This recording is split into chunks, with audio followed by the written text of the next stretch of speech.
I have just been, shoulder deep in research on this story since it began a little more than a month ago. And what I have been fascinated by is that there's actually been quite a bit of disagreement within the expert community. I mean, people that have major credentials in this arena. Dr. Michael Osterholm, for example, has worked at for the last 5 administrations. People at Oxford, Carnegie Mellon, Rockefeller have come forward to say, we're not sure this is the right thing that we are pursuing here. And your university, which is one of the elite universities in the country, has had several different individuals come forward now, starting with Dr. Ioannidis. He wrote a peer-reviewed paper almost a month ago, or well over a month ago now, questioning whether we had the data to go about this strategy. Can you explain to our audience why there has been so much pushback, even within the expert community, on Imperial College and to a lesser degree the Bill and Melinda Gates Foundation models? Why there's been so much division about this amongst people that typically on these kinds of matters seem to agree more often than not?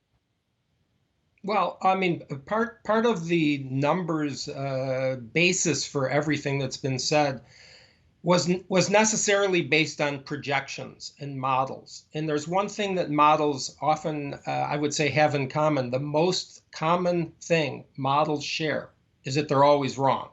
And the reason that they're wrong is because they're based on inputs that are assumptions. Mm-hmm. And those assumptions are incomplete or sometimes erroneous. This is not to impugn anyone. There's so many smart people involved in this, and no one is trying to criticize anyone or any model, really. But when you look at the models, the original assessment, first of all, that really hit everybody was the assessment that there's a mortality rate, a death rate of 3, 4, 5% of people that have infections from COVID-19 will die.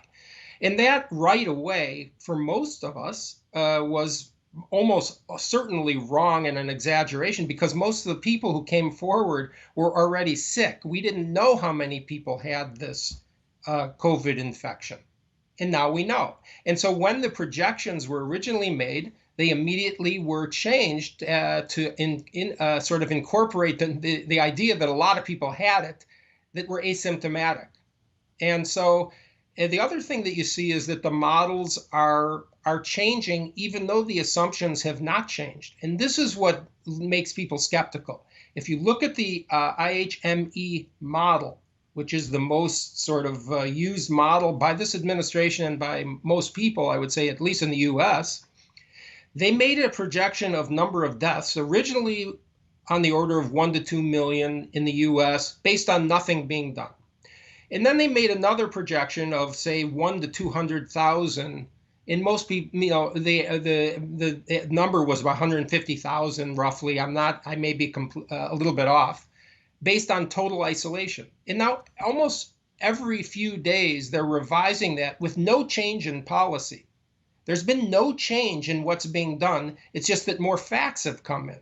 And so now the estimated deaths are in the 60,000 range by that same model. No change in assumption, just more facts. So models are necessarily based on assumptions that with incomplete data. So it's not a criticism. It's simply the way things are, that when you get more information, you have a more thoughtful and more accurate assessment of what's going on.